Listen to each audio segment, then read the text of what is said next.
Okay, let's get into the East preview. We have the St. Catharines Falcons and the Cambridge RedHawks.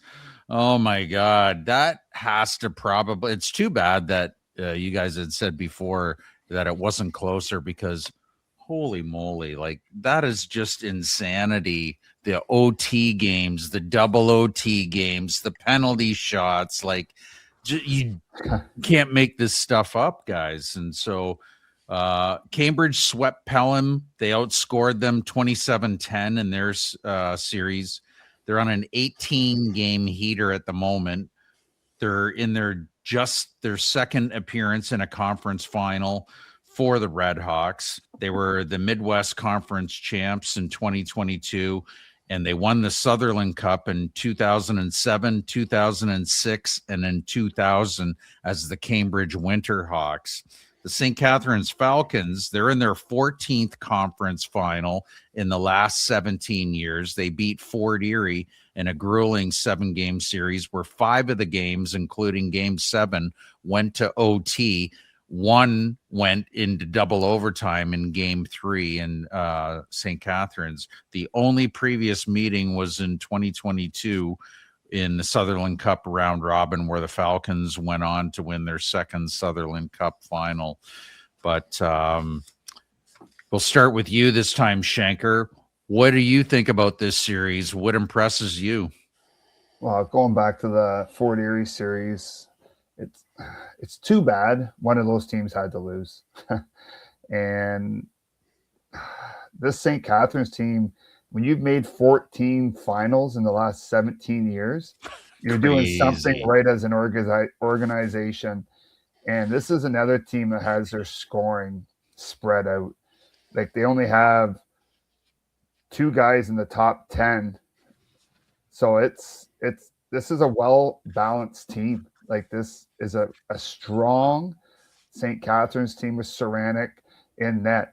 And when you look on the other side of the ice with Cambridge, they got their 1 and 2 goalies there with Hill and Belkar. Sorry. But this is going to be a great series. And I can see this series being like the St. Catharines and Fort Erie series, neck and neck, a lot of overtimes. Personally, I want Cambridge to win because it's going to be closer for whoever plays them next. But reality says I got to take St. Catharines in 6. All right, St. Catharines in 6. Hawlzer, what are your thoughts on this series?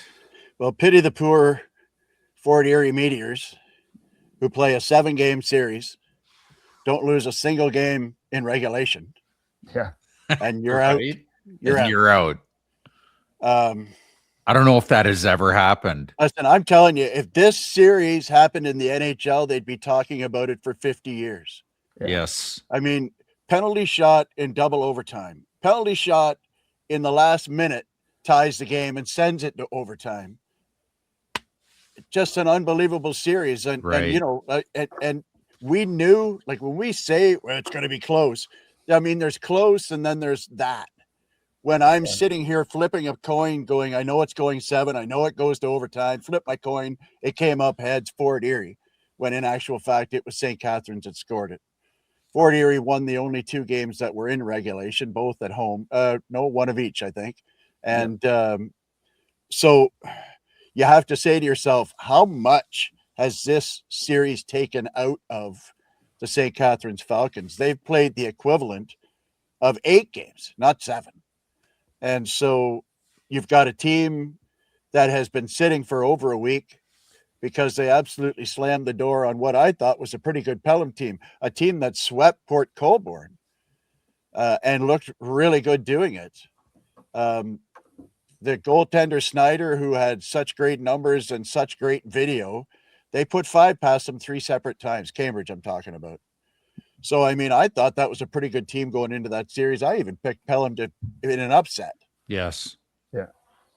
And Cambridge said, no, that's not how we roll. And they came in and they absolutely ran them over.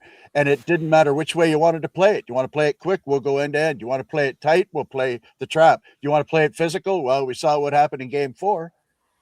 when Waslin kind of mopped the floor with a kid who ran afoul of the law, and so they can play it however you want to play it. The Falcons to me are like the Raiders of old. Just win, baby. There's no. They just go into the playoffs and they win and they win and they win and they win. There's a tradition there.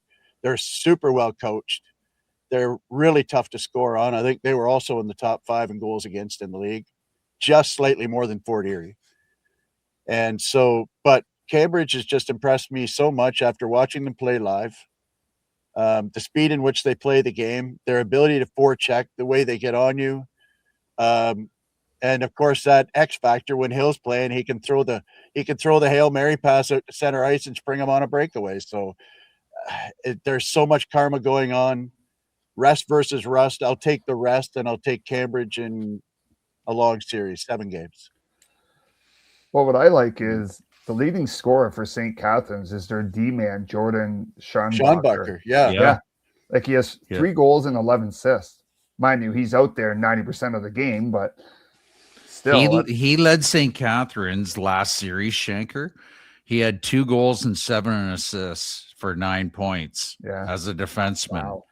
And Mustafa, he was lights out. What do you need to say about him? I think it was the Moose and Adamo show. Like Danny Adamo for Fort Erie was lights out as well. 11 goals in the series, I think, or in the playoffs at least. For 11 goals in the playoffs.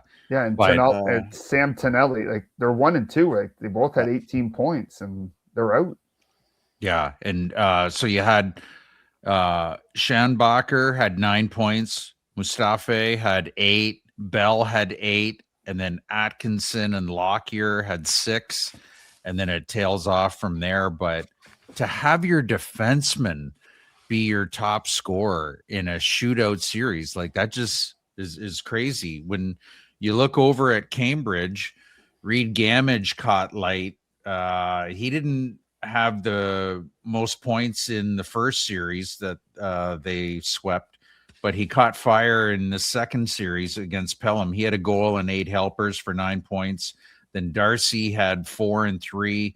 And then you want to talk about defensemen, Schencker, wait till you see up close to Alexander Forrest. He is money, that guy. And he's a rookie. Rookie, yeah. I think he's Kitchener Rangers draft pick. Okay. He had 3 and 3, and then Morgan had 3 and 2. Ceramic had 3 and 2. That's another good player that people should be aware of, Ceramic. And I like that Riker Young too. He's another good young defenseman. He's a rookie as well. So I really like the only thing that concerns me about Cambridge is their 2 goalies aren't battle tested. I look at St. Mary's last year, how they waltzed through, really didn't have, a whole lot of trouble in the regular season. Then they get into the playoffs. Then they end up going 7 against London. Then they go 7 against Chatham. Now, there was injuries and other things, but when your goalies aren't battle tested, and let's face it, like Cambridge is so good that their goalies, like, even though I think Hill had less than 20 shots at him that night we were there, Hawlzer, he made some great saves, like some really good saves. And he plays the puck, like Hawlzer said, like I'd put him against anybody, any goalie in the league. He's that good handling the puck. I just worry about if they get into a game with St. Catharines and they lose, because they haven't lost yet in the playoffs, and they're on a 16-game heater. That's what worries me. You look at Chatham; they were on a 14-game heater or whatever it was, and then they ran into Stratford and they got frustrated, and their goaltending didn't stand up like it was in the regular season, and so. That's what scares me. I'm not saying it's going to happen, but that could happen because their goalies don't get 40 shots a game like a lot of these other guys have been doing already in the playoffs. I'm still taking Cambridge because I think they've just had the rest. They got firepower. They've got high-scoring defensemen. And that Joey Wassland, folks, playoffs are a different breed, and that guy is just lights out. He doesn't go looking for it, but if you want action, he'll give it to you gladly. And so I'm going to take Cambridge in 7 as well, like you, Hawlzer. I just think that it's their turn to shine, and I'm really looking forward to this series as well. So, well, St. Catharines has an axe to grind, right? They lost to Chatham last year in the finals, so they're hungry, and they're a veteran team, so it's going to be a good one. Yeah, and it's a shame the league has put them on the same nights as Stratford, and some of the games on Stratford and St. Mary's. All right, we're just going to hear from our sponsors, and we'll be right back. Call Bick Heating and Cooling for all your heating, cooling, and plumbing needs. Proud Rude Pro partner. BickHeatCool.com or 226-921-4848. Your home team specialists. Taking care of Stratford and area since 2013. Vreda Veld Painting. Servicing Stratford and surrounding area. With over 20 years of experience to help you with all your painting and decorating needs, on time and on budget.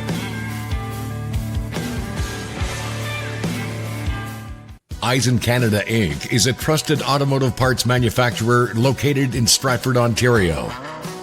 As part of the global Eisen Group, the company produces precision components like door frames, sunroofs, touch sensor systems, and power back doors. Supplying leading automakers such as Toyota and Lexus, Eisen Canada is committed to quality, innovation, and excellence in manufacturing. All right, gentlemen, really appreciate you as always. For Ian Schenck and Brian Hawley, I'm Gary Ray, and you've been listening to episode 28 of the Unmuzzled Sports Podcast. See you, everyone. Peace.